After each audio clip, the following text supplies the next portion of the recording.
Deep in the woods, on the outer edge of a large camp of the people, lived an old man and his wife.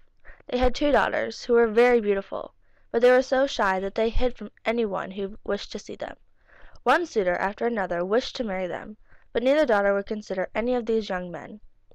Now the chief of the people had a son who wished to marry one of these daughters. So, as was the custom, the chief accompanied his son to the wigwam of the old couple one evening when the son had gone to his rest.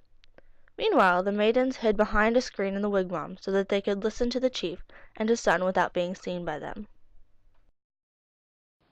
My son is perfect to marry one of your daughters. He is a fine hunter, and for that he shall be a fine husband. Thank you. I will have word for you in the morning.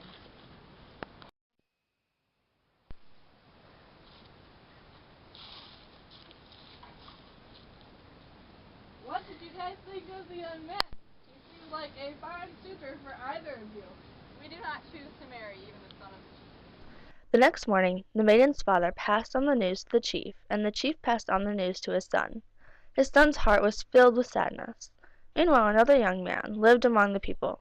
He was very lazy and unattractive looking, and he liked to joke about serious matters.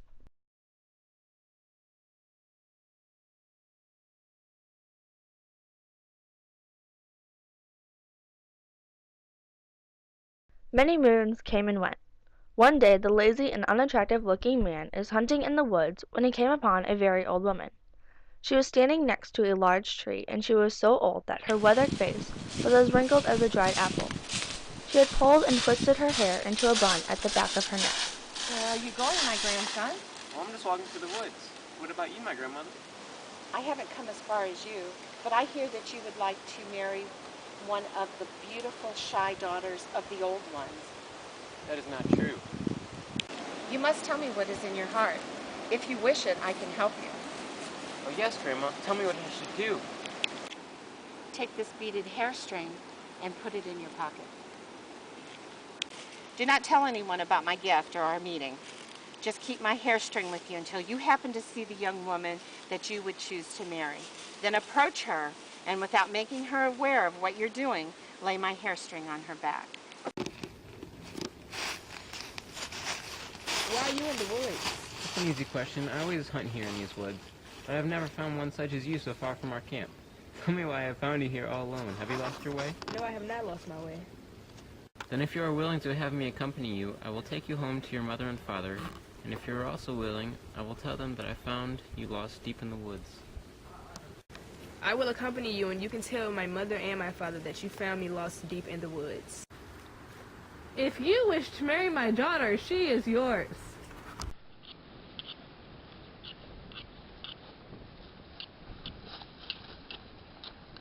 Hey. Now that I'm married, and my wife's sister is very lonely, I'm sure she could use a husband such as yourself.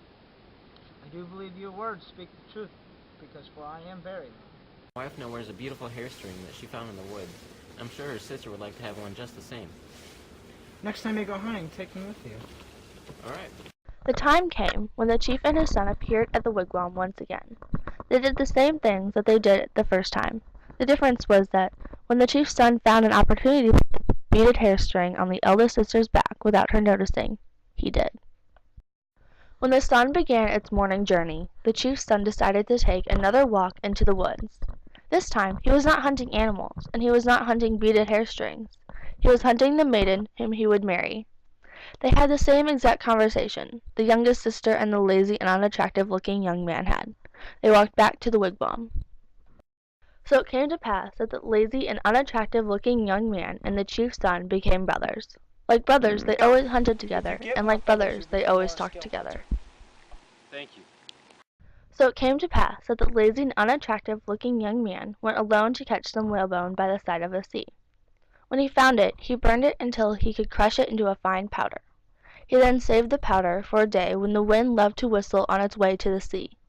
When he let the powder go, the power grew in him and enabled him to see all the whales that were swimming far out in the sea. He freed a second handful of powder, and the winds chased the powder out to the sea. He called the whales to him, and they came even closer. The lazy and unattractive-looking young man did this several more times, and the whales came closer every time. The seventh time the wind chased the powder. he called a huge whale to him. To his surprise, the whale that he had called to him was a whale person.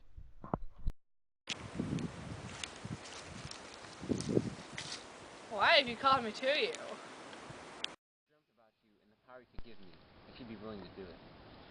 I can give you the power that you wish to have. Reach into my mouth and take the medicine you find there. My medicine will give you the power to be invincible, to be protected against the attacks of men and animals and disease. You can have anything you wish. So it came to pass that the people in the large camp deep in the woods lived in peace and prosperity. After a time, the chief was so old that he was not well enough to lead the people.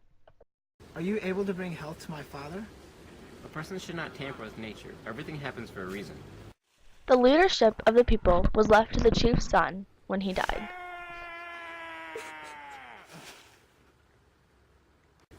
A chief should be a person who possesses great powers. The husband of my wife's sister is such a man. Maybe he, and not the chief's son, should be the new chief of the people. The new chief will be the son of the old chief. He is a person who also possesses great powers, and his brother will always stand beside him and help him.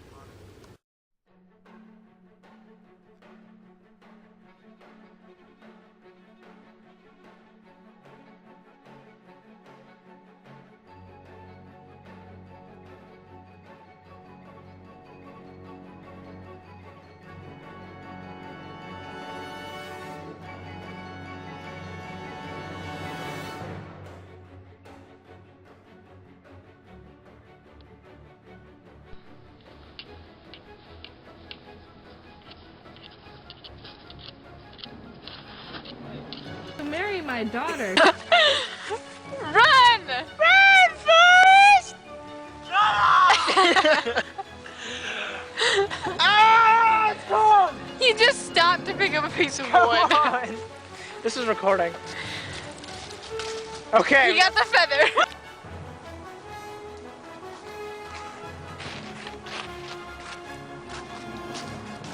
Hey, you may not have noticed, but my wife now wears a beautiful hairstring that she found in the woods, and I'm sure her sister would like to have one just the same. Next time you go hunting, allow me. You may not have noticed. You may not have noticed. You may not have noticed, but you may not